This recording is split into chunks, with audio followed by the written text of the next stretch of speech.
Olá! Hoje é dia da gente falar de patrimônio histórico e da nossa cultura, preservação da nossa cultura. Minha convidada é comunicativa, ativa e uma pessoa muito correta. Natural de Porto Alegre, filha da dona Raquel e do seu Günther, tem formação como secretária trilingue em Hamburgo, na Alemanha. A mãe da Kátia e da Suzane é acompanhante de turistas brasileiros no exterior ou estrangeiros no Brasil pela Socautor. Há 13 anos dedica-se ao voluntariado no Museu Histórico Visconde de São Leopoldo, dos quais 3 anos e meio é presidente. Hoje teremos uma conversa de peso com Ingrid Elisabeth Marxsen.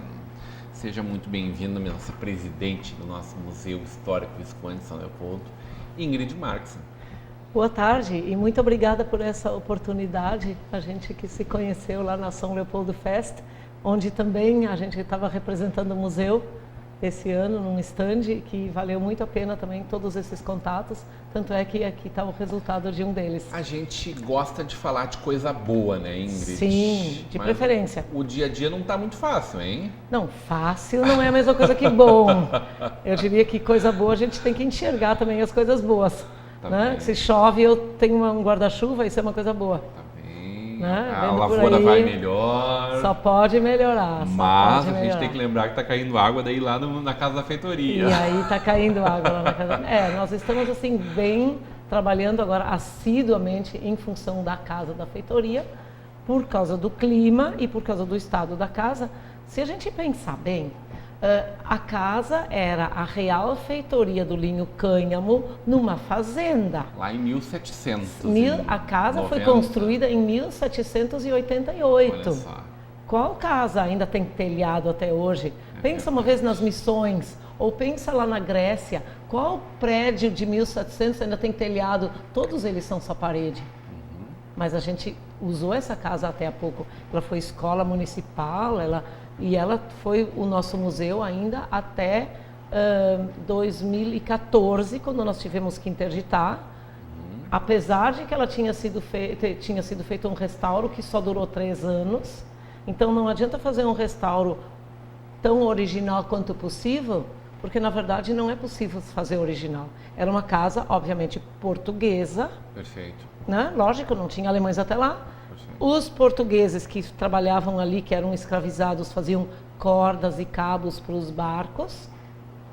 Ela é desativada mais ou menos em março, abril de 1824 e foi usada então para acolher os primeiros imigrantes que chegam dia 25 de julho. Eles vão dormir lá? Eles vão direto para lá, eles vão morar lá no dia 25 de julho 1824, eles dormem lá e ficam lá esperando até que eles recebem as terras deles. Quer dizer, é quase que uma casa de passagem. Perfeito. Certo? Em 1941, pelo Theo Widerspan, esse nosso arquiteto que fez todos esses prédios maravilhosos, inclusive em Porto Alegre, um grupo decide fazer dela o marco da imigração alemã e faz de uma casa portuguesa uma casa em Chaimel. Então, descaracterizando completamente. Absolutamente, ela virou um enfeite. Né? Ainda foi escola municipal. Historicamente é um erro isso? Eu não quero dizer que é um erro, é uma leitura daqueles arquitetos da época que decidiram que esse era o marco da imigração, e é o marco da imigração. Perfeito. Não tem outro, em função disso também São Leopoldo foi declarado um berço da imigração alemã, e ali era o umbigo, porque no momento que eles chegam, São Leopoldo vira cidade. Né? Então, essa casa que ficava no meio de uma fazenda, como eu disse no início, hoje fica na beira de uma pista dupla de asfalto com trânsito pesado 24 horas. Pesadíssimo. E esse é o maior problema, na verdade. Não tem nenhuma casa ali ao redor, se a gente olhar bem, que tenha telhas de barro. E aquelas ainda são do estilo das telhas originais, aquelas que a gente diz brincando, tudo feito nas coxas, feito nas coxas das escravas. Como não existe coxa igual a coxa, nem a direita igual à esquerda, Verdade. as telhas não são tão bem encaixadas. Agora, o próximo restauro vai ver que nós vamos poder amarrar elas uma na outra. Mas a ideia maior ainda seria desviar o trânsito pesado por trás, aquela Imperatriz subir reto, direto até lá na Madesade. Isso é possível? Isso é possível, Porque há uma depende de vontade política. há uma né? vontade política, há todo um grupo da Semplife, que é da Associação dos Empresários do Bairro Feitoria, em fazer, incluindo a casa, um grande parque ali, porque a Feitoria não tem muito lugar de lazer. E o morador da Feitoria não vai para São Leopoldo, para as praças. Verdade. Nós temos muita coisa acontecendo nas praças. É a do Amadeu Rossi, é a Praça da Biblioteca, é a Praça dos Rio, Brinquedos da Casa ali, do Rio. o Museu do Rio. Tem muita, mas o pessoal da Feitoria não vai até lá. Eles gostariam de ter toda uma área ali. Com a Casa da Feitoria como o atrativo, quanto turista vem para São Leopoldo. Nós, como museu, fizemos um flyer que nós estamos distribuindo nos hotéis, porque a pessoa que trabalha em São Leopoldo, que vem de fora, onde é que ela vai no final de semana? Onde é que ela vai no feriado? Ela vai para a Serra Gaúcha? Ela nunca... Ah, tem museu, eu nem sabia que tem museu aqui. Então vamos lá. E aqui está o mapinha, no verso tem um mapinha. É a pé, é fácil, os hotéis estão todos ali no centro. Nosso Museu Visconde de São Leopoldo não é exclusivamente um museu da imigração. Né? Não, bem pelo contrário. Eu acho que isso já diz no nome. A gente só subentende isso, né? Ele é um museu histórico Visconde de São Leopoldo. Quando eu faço mediação com grupos, não importa qual tipo de grupo, nem sempre eu faço, mas eu gosto muito de fazer, eu sempre começo dizendo, aqui nós temos um canto dos indígenas. Porque eles eram os donos da casa antes de qualquer outra pessoa chegar aqui. Certo? Perfeito. E agora no mês de abril, quando é o mês do Dia do Índio, a gente fez um evento com o cacique Caingangue. Eles trouxeram um grupo para lá, inclusive com dança, com tudo, e trouxeram agora objetos de hoje deles. A gente sempre diz, brincando, lá só tinha aquelas pedras, aquelas coisas antigas, como diz o nosso diretor, o Giovanni, que é museólogo, ele só tinha objeto de índio morto, agora nós temos de índio vivo. Eles entenderam que nós somos confiáveis e vamos valorizar isso. Como está a frequência da visitação ao museu? Olha, isso dá... As escolas, isso varia um pouco. Escolas vêm muito no mês de outubro, que é o mês da criança, então muitas escolas vêm nesse mês. Nós temos uma parceria com a Prefeitura de São Leopoldo, tudo que é municipal entra sem pagar ingresso. Muitas vezes falta o ônibus escolar, mas as escolas vêm praticamente todas. E as escolas de outros lugares, de muitos lugares, desde Porto Alegre, escolas particulares, a Serra Gaúcha, Novo Hamburgo, vêm regularmente todos os anos, mas sempre só a quarta ou a quinta série. E o meu sonho sempre é que cada turma fosse todos os anos, porque uma criança de 7 anos tem outra visão do que a mesma criança com 8. E aquilo ali fatalmente vai contaminar ela pro resto da vida. Algumas crianças, quando não conseguem ver todas, elas vêm com o pai, mãe, irmãos, num outro dia e dizem, mãe, isso eu queria te mostrar, ou isso eu não tinha visto naquele dia. Ingrid, eu fiz exatamente isso com a minha família. Exatamente isso. Aonde? Lá no museu? Eu acho que a gente tem exatamente esse sentimento, né? De querer mostrar para mais gente.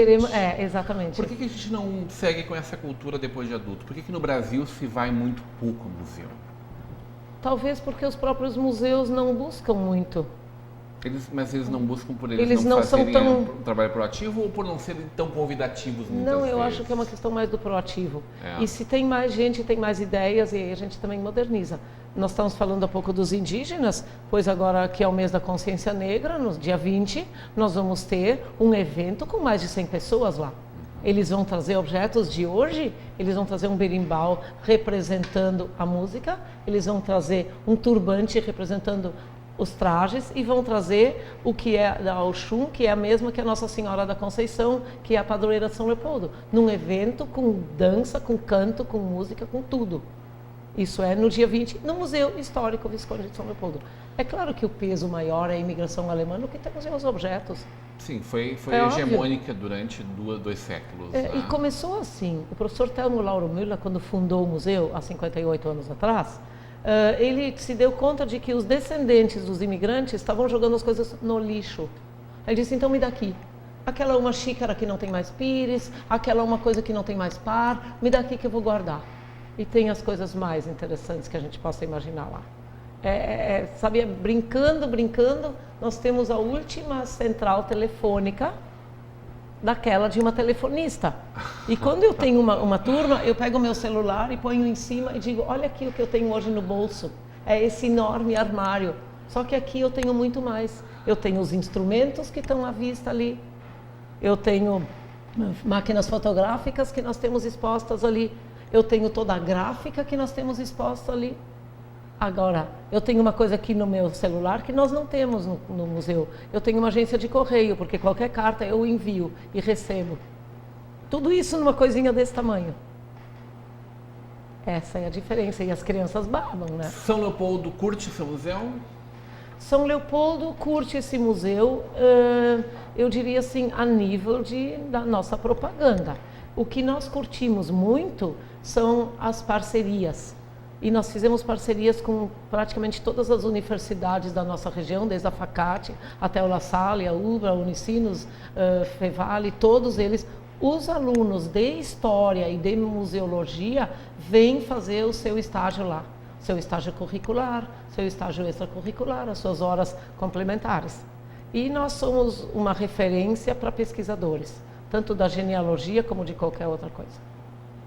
Para isso nós temos 6 funcionários, diretor, 3 no escritório, uma da limpeza e uma recepcionista, que hoje é uma recepcionista trilíngue também, filha do professor Sporket, que leva o nome da biblioteca do Colégio Sinodal. Mas nós temos mais de 20 voluntários, porque quem está lá gosta de estar lá. E para nosso sustento nós temos aulas, que elas nos alugam as salas, não temos aulas de idiomas do museu, e sim no museu. E nós temos aulas de alemão, inglês, italiano, espanhol, e a professora de espanhol casou com um egípcio, ele está dando aula de árabe. E ela ainda dá aula de português para quem é da América do Sul. Aí. Ainda vamos achar, ainda não cai, porque na verdade para nós tudo cai, né? Cai na mão e isso é maravilhoso. Porque as pessoas gostam do ambiente. Tem gente ali fazendo música, flauta transversa, porque uma vez que entra lá, gosta de ficar lá. E eu adoro trabalhar lá quando tem alguém tocando piano, tocando flauta. Quais são os caminhos para um povo que não valoriza a sua cultura, Ingrid? Vamos conversar sobre isso na volta do intervalo. Hoje, numa conversa de peso, com a presidente do Museu Histórico Visconde de São Leopoldo, Ingrid Marxsen.